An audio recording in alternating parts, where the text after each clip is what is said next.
Hello everyone, I am Monica. In this video, I am going to explain Wounded Plants, an essay written by Jagdish Chandra Bose.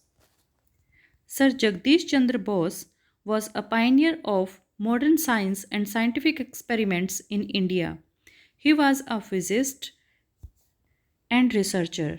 He is known for his research on radio and microwave signaling, and biophysics.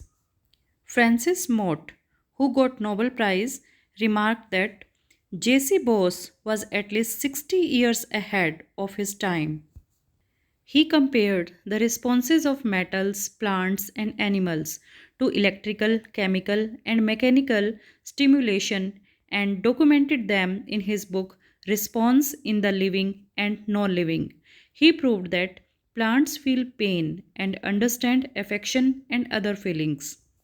The present essay is taken from the lecture that Bose delivered at the Bose Institute on 7th February 1919.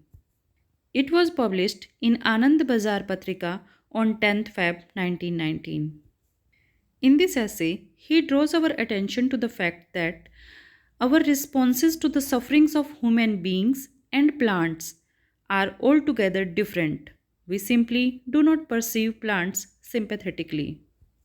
He shows in this essay how plants behave like human beings. Feelings of happiness and sadness, birth, growth, and death are experienced by plants in the same way as they are experienced by human beings. Jagdish Chandra Bose जो एक physicist थे जिनको आधुनिक विज्ञान का भारत में जनक माना जाता है, उन्होंने ये प्रूव किया कि जो प्लांट्स हैं, पौधे हैं, उन्हें भी दर्द की अनुभूति होती है और वो भी फीलिंग्स को, भावनाओं को समझते हैं। जगदीश चंद्र बोस ने 7 फरवरी 1919 को बोस इंस्टीट्यूट में एक लेक्चर दिया था। बाद में ये लेक्चर आनंद बाज़ार पत्रिका के अंदर पब्लिश हुआ और उनका यही लेक्चर है वुंडेड प्लांट्स, जो एक ऐसे के रूप में है, जहां उन्होंने बताया है कि पौधों में भी फीलिंग्स होती हैं, खुशी की फीलिंग, उदासी की फीलिंग, क्योंकि वो भी ग्रो करते हैं, उनका भी जन्म होता है, ग्रो करते हैं और एक दिन वो मर जाते हैं, ठीक उसी तरह से जिस तरह से मनुष्य हैं। बोस यह दिखाते हैं कि पौधे भी मनुष्यों की तरह ही व्यवहार करते हैं। यह हमें पर्यावरण के प्रति संवेदनशील और समझ प्रदान करने में सहायता करेगा। यह ऐसे लेट्स स्टार्ट द ऐसे। Wounded plants. वुंडेड मीन्स घाव, जख्म। प्लांट्स पौधे, पौधे जख्मी पौधे। It is a little over 4 years now that the embodiment of world tragedy took over Western Europe. इस ऐसे की शुरुआत में लेखक हमें पूरी दुनिया की ट्रेजडी के बारे में बताते हैं, जो ऐसी ट्रेजडी जो वेस्टर्न यूरोप से शुरू हुई, और वो था प्रथम विश्व युद्ध। प्रथम विश्व युद्ध शुरू हुआ था 1914 से लेकर वो 1918 तक चला। पश्चिमी यूरोप मेन केंद्र था। तो यहाँ स्टार्टिंग में जगदीश चंद्र बोस बताते हैं कि उस समय से अभी तक 4 साल से कुछ ही अधिक हुआ है कि जब वेस्टर्न यूरोप पर, पश्चिमी यूरोप पर जो ट्रेजडी थी ये छाई हुई थी, विश्व युद्ध रूपी ट्रेजडी छाई हुई थी। The fair field of France and the bright sky was under a pall of battle smoke. Fair field, सुंदर क्षेत्र, ब्राइट स्काई, चमकीला आकाश। फ्रांस का सुंदर क्षेत्र और चमकीला आकाश युद्ध के धुएं की चादर से ढका हुआ था। स्मोक, धुआं, युद्ध का धुआं था वहाँ, और उस युद्ध के कारण फ्रांस का जो सुंदर क्षेत्र था और जो चमकीला आसमान था वो पूरी तरह से ढक गया था। Our sight could not penetrate through the dense gloom. Gloom means निराशा, and the mortal cry of the wounded and dying drawn by horse roar of 1,000, did not reach our ear. Dense, घना, gloom, निराशा, अंधेरा. हमारी आँखें गहरे अंधेरे में नहीं देख सकती थी और घायल हुए, wounded, जख्मी हुए, and dying, मरते हुए, और लोगों की जो घायल होने के बाद जो चीखें निकल रही थी वो हज़ारों लोगों के शोर में दब गई थी और हमारे कानों तक नहीं पहुंच रही थी. मीन्स चारों तरफ निराशा का माहौल था. लोग जख्मी हो रहे थे, लोग मर रहे थे. जो मरते हुए लोग चिल्ला रहे थे उनमें से, क्योंकि वहाँ पर बहुत सारे लोग थे, तो उनकी चीखें उस शोर में दब गई थी और हम तक नहीं पहुँच पा रही थी. But from the time the Sikh and the Pathan, the Gorkha and the Bengali, the Maratha and the Rajput flung themselves in front of battle, from that day our perception has become intensified. लेकिन जब उस युद्ध में सिख, पठान, गोरखा, बंगाली, मराठा और राजपूत शामिल हो गए, उस युद्ध में कूद पड़े, तब से उस युद्ध के बारे में जो हमारी धारणा थी वो और ज़्यादा इंटेंसिफाइड हो गई, गहन हो गई, तीव्र हो गई. मीन्स नॉर्मली होता भी है, बाहर कुछ भी चलता रहे वो हमारी लाइफ पे इतना इफ़ेक्ट नहीं डालेगा, लेकिन अगर कोई हमारे घर का पर्सन उस बाहर वाले इंसिडेंट के अंदर अगर इन्वॉल्व हो जाए तो हम भी उसके अंदर पूरी तरह से इन्वॉल्व हो जाते हैं. तो जो फर्स्ट वर्ल्ड वॉर था, जो 1914 से 1918 तक चला, वेस्टर्न यूरोप में चल रहा था, अभी तक हम उससे इतने ज़्यादा इफ़ेक्टेड नहीं थे. लेकिन जब हमारे खुद के घर के लोग सिख, पठान, गोरखा, बंगाली, मराठा, राजपूत जब उस युद्ध में कूद पड़े, तब हम भी पूरी तरह से उस युद्ध में शामिल हो गए. मरते हुए लोगों की जो आवाज़ें हमें नहीं सुनाई दे रही थी वो अब हमें सुनाई देंगी. The distant cry of those whose life blood has crimson the white field of snow has found reverberating echo in our heart. Crimson, गहरा लाल रंग. दूर से आती हुई आवाज़ें जिनके खून ने सफ़ेद खेतों को, सफ़ेद खेत किस तरह से, स्नो से ढके हुए बर्फीले सफ़ेद खेतों को गहरा लाल रंग का कर दिया था, अब दूर से आती हुई वो आवाज़ हमारे दिल को पहुंच रही थी. गूंज, वो दूर से आती हुई गूंज हमारे दिल तक पहुंच रही थी, मीन्स हमें इफ़ेक्ट कर रही थी. What is that subtle bond by which all distances are bridged over and by which an individual life becomes merged in larger life? यहाँ राइटर एक क्वेश्चन पूछते हैं कि ऐसा कौन सा बॉन्ड है, ऐसा कौन सा बंधन है कि जिससे हमारे सारे फासले कम हो जाते हैं, जिससे एक व्यक्तिगत जीवन सबके जीवन से जुड़ जाता है. एक व्यक्ति सबके जीवन से जुड़ जाता है और हम दूसरे के दर्द को महसूस करने लगते हैं. और आंसर आता है, क्या है वो भावना? सिंपैथी, सहानुभूति. Sympathy is that bond by which we come to realise the unity of all life. सहानुभूति वह बंधन है जिसके द्वारा हम सारे जीवन की एकता को रियलाइज़ करते हैं, महसूस करते हैं. Before us are spread multitudinous plants, silent and seemingly impassive. Impassive means निष्क्रिय. बिफोर अस, हमारे सामने बहुत सारे पौधे फैले हुए हैं जो साइलेंट हैं, चुप हैं और देखने में बहुत ही निष्क्रिय लगते हैं, बहुत ही बेजान से लगते हैं. They too like us are actors in the cosmic drama of life, like us the plaything of destiny. Destiny means भाग्य. हमारे सामने जो पौधे हैं वो भी हमारे ही तरह से एक्टर्स हैं, हमारी ही तरह से कलाकार हैं. जिस तरह एक मनुष्य का जन्म होता है, वो अपना जीवन जीता है, अपना रोल प्ले करता है और एक दिन मर जाता है, ठीक उसी तरह से वो पौधे हैं, वो भाग्य के हाथ में एक खिलौने की तरह से हैं वो भी इस संसार में अपना रोल प्ले करते हैं, ठीक मनुष्यों की तरह।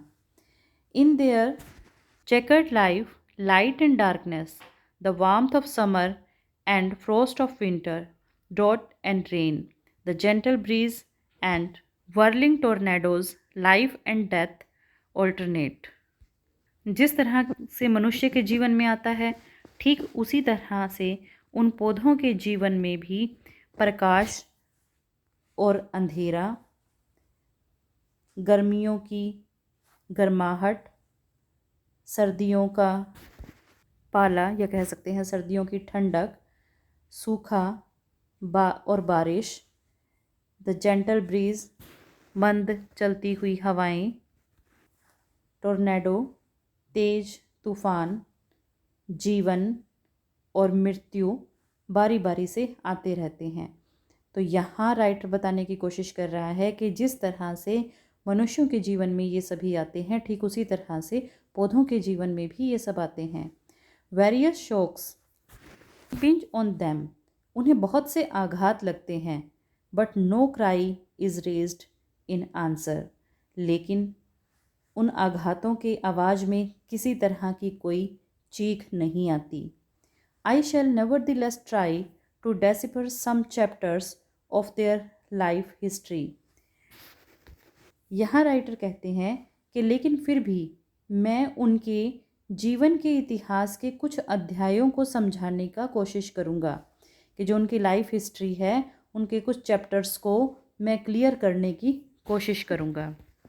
तो फर्स्ट पैराग्राफ में बहुत ही फ़िलोसॉफ़िकल तरीके से राइटर ने अपना ऐसे स्टार्ट किया।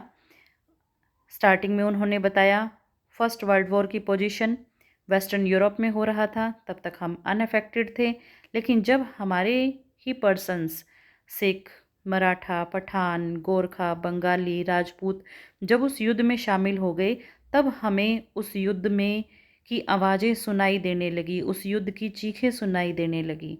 अब मनुष्य है तो वो चीख सकता है, लेकिन यहाँ राइटर ने कहा है कि जो पौधे हैं, प्लांट्स हैं, उनकी सिचुएशन भी मनुष्यों की तरह से ही है।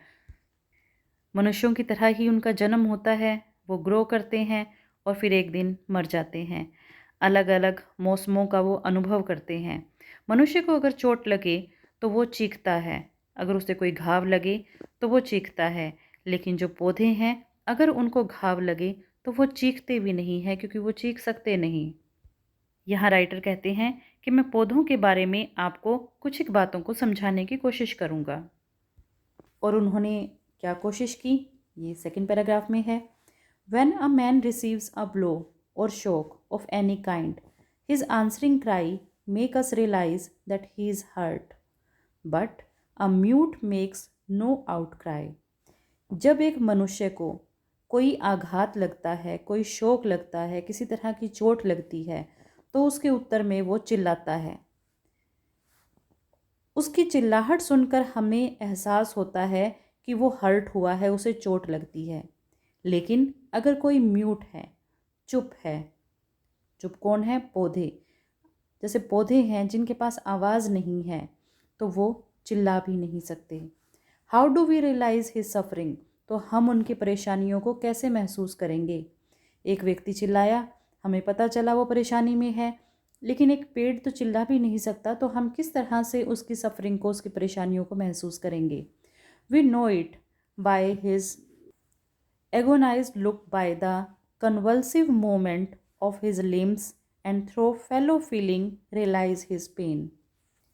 Convulsive means तड़पता, convulsive movement तड़पती हुई movement, limbs अंग, कि अगर कोई बोल नहीं सकता तो हम उसके अंगों की तड़प वाली हरकतों से उसके दर्द को महसूस करेंगे, कि उसके अंगों में किसी तरह का कोई जकड़ा ना जाए, या जो उसकी मूवमेंट्स हैं वो हमें रियलाइज़ करवाएंगी कि वो दुख में है, वो दर्द में है। When a frog is struck, it does not cry, but his limbs show convulsive movements. जब एक मेंढक को चोट लगती है तो वो चीखता नहीं है, लेकिन जो उसके अंगों की तड़प है, जो उसके अंदर मूवमेंट हो रही है, उससे हमें पता चलता है कि वो दर्द में है। But from this it does not follow that the frog is not hurt, for some would urge that there is a great gap between us and the lower animals. अब वो चीखता नहीं है तो इसका मतलब ये बिल्कुल भी नहीं है कि जो मेंढक है वो दर्द में नहीं है या उसे दर्द नहीं हुआ, क्योंकि बहुत से लोग कहते हैं कि हम में और जानवरों में बहुत फ़र्क होता है। One who feels for the humblest of his creature, his का यहाँ देखिए एच कैपिटल है, ये भगवान के लिए यूज़ हुआ है। Alone knows whether the frog is hurt और नॉट, लेकिन जो भगवान की सबसे हम्बल क्रिएचर है, वह व्यक्ति जो भगवान के द्वारा बनाई गई सबसे, अगर मान लो कोई भगवान ने तुच्छ प्राणी बनाया भी है, उसके लिए भी वो अगर फीलिंग महसूस करता है तो वो व्यक्ति जान सकता है कि जो मेंढक है उसको चोट लगी है और वो कितने दर्द में है। Human sympathy always aspires, it is sometimes extended to equals, hardly ever to inferiors। मनुष्य की जो सिंपैथी है, मनुष्य जो सिंपैथी दिखाता है वो हमेशा अपने बराबर वाले लोगों के प्रति वो सहानुभूति दिखाएगा, अपने से बड़े लोगों के प्रति सहानुभूति दिखाएगा, लेकिन अपने से इन्फीरियर, अपने से नीचे लोगों के प्रति वो सहानुभूति हार्डली ही दिखाएगा, बहुत कम दिखाएगा। And so it happens that many would doubt whether the lolly and the depressed possess the fine sense of the exalted to feel the same joy and sorrow and to resent social tyranny। और ऐसा इसलिए होता है क्योंकि उन लोगों को इस बात पे डाउट होता है कि जो निम्न स्तर के प्राणी हैं उनके अंदर भी ऊंचे लोगों की तरह ही भावनाएं होती हैं, वे भी उसी तरह से खुशी का महसूस करते हैं, उसी तरह से गम महसूस करते हैं और सामाजिक अत्याचार पर वो नाराज़ होते हैं। टायरनी मीन्स अत्याचार, सामाजिक अत्याचार पर वो नाराज़ होते हैं। When human attitude is so finely discriminative as regards different grades of his own species, it might be extravagant to believe that the frog could have any consciousness of pain। जब मनुष्य अपनी ही जातियों में इतना डिस्क्रिमिनेशन करता है, इतना भेदभाव करता है, तो ये कोई अतिशयोक्ति नहीं होगी कि अगर ऐसा सोचा जाए कि जो मेंढक का दर्द है वो मेंढक को होता है, मेंढक को भी पीड़ा का आभास होता है। A concession might however be made that the frog perceives a shock to which it responds by convulsive movements। इस बात को थोड़ा सा आसान करके इस तरह से बताया जा सकता है कि जब मेंढक को किसी तरह का घाव लगता है तो वो बोल नहीं पाता, लेकिन जो जिस तरह की उसकी मूवमेंट होती है उससे पता चलता है कि वो दर्द में है। It is as well that we should be careful about the use of terms, for an eminent biologist insisted that animals never felt any pain. When an oyster is swallowed alive, it did not, according to him, feel any pain, but rather a sensation of grateful warmth at contact with the alimentary tract। Oyster होता है CP, सीप, swallowed निगलना, elementary tract गले की नली, भोजन की नली, जो गले में भोजन की नली है। तो हमें अपने शब्दों का चुनाव बहुत सोच समझ के करना चाहिए कि जो अगर हम कहते हैं एनिमल्स को किसी तरह का पेन नहीं होता, तो यहाँ एक एग्जांपल दिया गया है कि ऑयस्टर को जब जिंदा निगल लिया जाता है तो उसे किसी तरह का दर्द नहीं होता, बल्कि उसको अच्छा लगता है, जब क्योंकि जिस जीव ने उसको निगला है जब वो उसके गले से होकर जाता है तो वहाँ उसे गरम गरम लगता है, गर्माहट लगती है और उसे उस गर्माहट में बहुत अच्छा लगता है। हालांकि उसे वो मरने वाला है क्योंकि उसको दूसरे ने निगल लिया है, लेकिन अभी तक उसे पता नहीं है क्यों, क्योंकि उसको मारा नहीं गया है बल्कि उसको जिंदा निगला गया है। और गले की नली से जब वो होकर गुजरता है तो उसको बहुत गर्माहट महसूस होती है। The question will remain undecided for no one has as yet returned from the gastric cavity of the tiger to expatiate on the exquisite sensation। लेकिन ये जो क्वेश्चन है हमारा, ये बिना किसी आंसर के ही रहेगा, क्योंकि आज तक अगर किसी शेर ने किसी व्यक्ति को खा लिया है तो, और अगर मान लो ज़िंदा भी निगल लिया है, तो वो उसके पेट से निकलकर ज़िंदा वापस नहीं आएगा। तो उसे आगे जाके कैसा एहसास होता है, गले की नली से निकल के आगे जाके कैसा एहसास होता है, इसका आंसर हमें नहीं मिल सकता। तो यहाँ तक के ऐसे में राइटर ने बताया है, अपनी बात को शुरुआत की है उन्होंने फर्स्ट वर्ल्ड वॉर के टाइम जो वेस्टर्न यूरोप के अंदर ट्रेजेडी हुई उससे, लेकिन हम अनअफेक्टेड थे उस ट्रेजेडी से जब तक हमारा कोई अपना उस ट्रेजेडी में नहीं कूद गया, उस युद्ध में नहीं कूद गया। उसके बाद राइटर्स ने कहा है कि जिस तरह से मनुष्य है ठीक उसी तरह से पौधे हैं, उन्हें भी सुख दुख का अनुभव होता है। मनुष्य को अगर कोई घाव लगे, चोट लगे तो वो चिल्लाता है, लेकिन पौधे चिल्ला नहीं सकते, लेकिन उनकी जो मूवमेंट्स हैं वो शो करती है कि वो दुख में है, पीड़ा में है। यहाँ राइटर ने एग्जाम्पल दिया एक फ्रॉग का, एक मेंढक का, कि मेंढक है वो चिल्ला नहीं सकता, लेकिन उसकी मूवमेंट से, जो उसके लिम्स की मूवमेंट होगी, जो उसके अंगों की मूवमेंट होगी, उससे हमें पता चलता है कि वो बहुत दुख में है, बहुत दर्द में है। मनुष्य हमेशा अपने आप को सुपीरियर मानता है, और अगर वो किसी के प्रति सिंपैथी दिखाता है तो नॉर्मली वो लोग या तो उसके बराबर के होते हैं या उससे ऊपर के होते हैं। नॉर्मली अपने से इन्फीरियर को जो सिंपैथी है वो हार्डली ही दिखाता है। लेकिन यहाँ ये समझने की ज़रूरत है कि जो पेन है वो हर किसी को सेम होता है, चाहे वो मनुष्य है, चाहे वो पौधे हैं या वो पशु हैं। आगे का ऐसे हम नेक्स्ट वीडियो में करेंगे। I hope you like this video. अगर आपने अभी तक चैनल को सब्सक्राइब नहीं किया है तो पहले चैनल को सब्सक्राइब करें। If you like video then press the like button and you can share the video. Thank you.